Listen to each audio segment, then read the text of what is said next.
A joint operation involving SARS, Customs and police seized 25 million rands worth of cocaine at OR Tambo International Airport yesterday. The cocaine was reportedly found in an unaccompanied bag on a carousel from Brazil, bound for the DRC. No arrests have yet been made, but in recent weeks, police have apprehended several drug traffickers at the airport. In a statement, SARS Commissioner Edward Kesvetter says those involved will be brought to book. Well, Willem Els is with the Institute for Security Studies and joins us now for some analysis on that story. Willem, yet another drug bust at OR Tambo International Airport. Good evening, Michelle. Yes, I think we should congratulate the authorities at the airport. It seems that in recent weeks they had numerous successes, and all of that is just an indication that that points to better cooperation between the various agencies in Brazil and here in South Africa that leads to the arrest of these suspects. So you're saying there must have been some kind of cooperation between South African authorities and those in Brazil?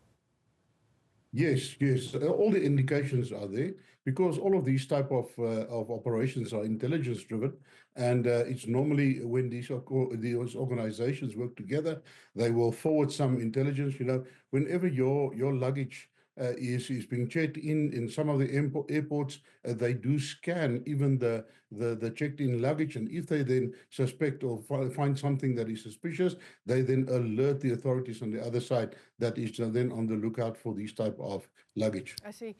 I always wonder, Willem, when we make busts of this nature, 25 million rand in terms of cocaine and in terms of the broader picture of drug trafficking, is that a drop in the ocean or is that a significant bust?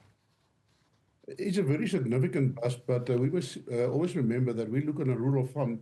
We work on for every bust, there's about 20 that got through. So even though it's a success, this is just an indication to us that these syndicates are very active. They are, of course, targeting South Africa as the southern route towards Asia, but also up north, as was indicated in this case, where this luggage was actually checked through to DRC, and from there we suspect that it would have gone up to Europe. Right. And of course it comes, you know, we've got 14 suspected drug mules that were arrested at OR Tambo International Airport in the past 2 months or so. Is that, Willem, alarming for you? And does it say something about perhaps the targeting of our particular part of the world insofar as drug trafficking is concerned? Yeah, as I mentioned, South Africa is known as a southern route from the west, and that is mainly from Brazil because of the direct flight from Sao Paulo. Those flights are being targeted, but also the marine, the vessels are being targeted that drop off some of these drugs along our coast, and then they are picked up by fisher boats, as was the case. We had some 2 or 3 busts in the last 2 years where that has happened. So that is an indication that South Africa became the route because of conditions that are conducive within South Africa for these syndicates to operate, as we saw with the various busts of the drug labs as well. And then the other route that is also coming from the north is from Pakistan, with the heroin that is coming along the east coast. And from here, South Africa, those that are not consumed here, it is disseminated to Europe and to America. So yes, we became a major hub because of the conditions in South Africa. And when you say, you know, there are certain conditions that makes it conducive for drug syndicates to operate here in South Africa, what are those conditions?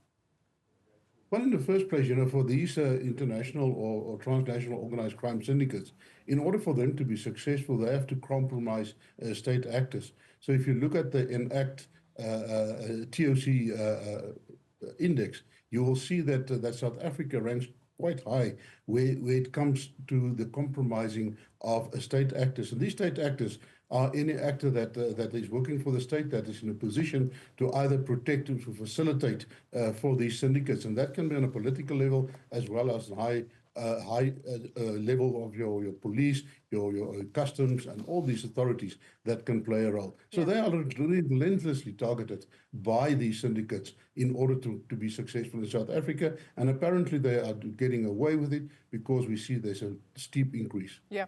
And is it fair to say that you know, we're we're not alone in this as a country, that there are many other countries, even in the West, that face similar problems insofar as drug trafficking and syndicates are concerned?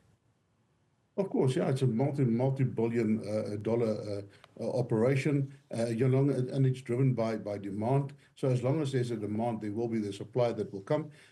What we saw, especially with the heroin route that was from the Middle East and from your Arabic countries that moved towards Europe, they managed to close those routes to a great extent, and that's why they started to use the South African routes where there was less resistance. So there is a huge demand, and as long as that demand is there, we will face these problems, and that is why it is so important that we have this international cooperation between these agencies. Yeah, when we celebrate things like a direct route from South Africa to Sao Paulo, tourism and the like, there's a darker side to that. Yeah. Earlier years, the route from Rio de Janeiro to Cape Town in Johannesburg was a targeted route because that was the only route apart from to the one to Argentina that actually flew direct to South Africa. Now it's a Sao Paulo route, and as it was indicated in the numerous arrests, it definitely became a target. And what they normally do, these syndicates, they will swarm the aircraft with more than up to 5 or 6 of these mules will be on one plane, and then sometimes they will compromise one of the mules that are then being arrested in order for the others to get through. So, but police is looking into that. Sure. So it really is like the movies we've seen, Willem, and it's incredibly worrying, isn't it, that, earlier in our discussion you mentioned for every one drug mule that is apprehended, I think you said 20 gets away? It sounds like a problem that is almost out of control of authorities. It is, and it's been there for a long time. And what is encouraging in South Africa, these criminals, they're not scared of technology. They exploit technology and new technology in order to further their cause. But we saw that with the new strategy of the Minister of Police, that he embraced technology and is going to deploy and employ technology to a bigger extent in order to make the police more effective in the battle against crime. And we believe that might be successful. So, when we talk about, Willem, drug mules, when we talk about demand for these drugs, and I think for people perhaps, excuse me, who are not in the industry, we wonder whether drugs like cocaine, like heroin, when you talk about the fact that there is clearly demand, and that's why these syndicates continue to operate. I mean, compared to 20 years ago, would you say that has increased, stayed the same? Yeah, I think even South Africa, with the development of our country, and also with our open borders or more open borders after '94, it became a target. But also, it's been a problem on the Cape Flats, for instance, where with the mandrax and all the other drugs that are locally manufactured and imported also, and methamphetamines are currently big. A lot of them are being either manufactured in South Africa, as with the drug labs, but also we noted a steep increase in the importation of these type of drugs from Mozambique and Tanzania. Willem Els, let me thank you for your time. I was about to say this evening, but it is this evening. Willem is a Senior Training Coordinator on Terrorism and Explosives. He's with the Institute for Security Studies, and that's as we track that substantial quantity of cocaine, estimated at 25 million rand, intercepted at OR Tambo International Airport.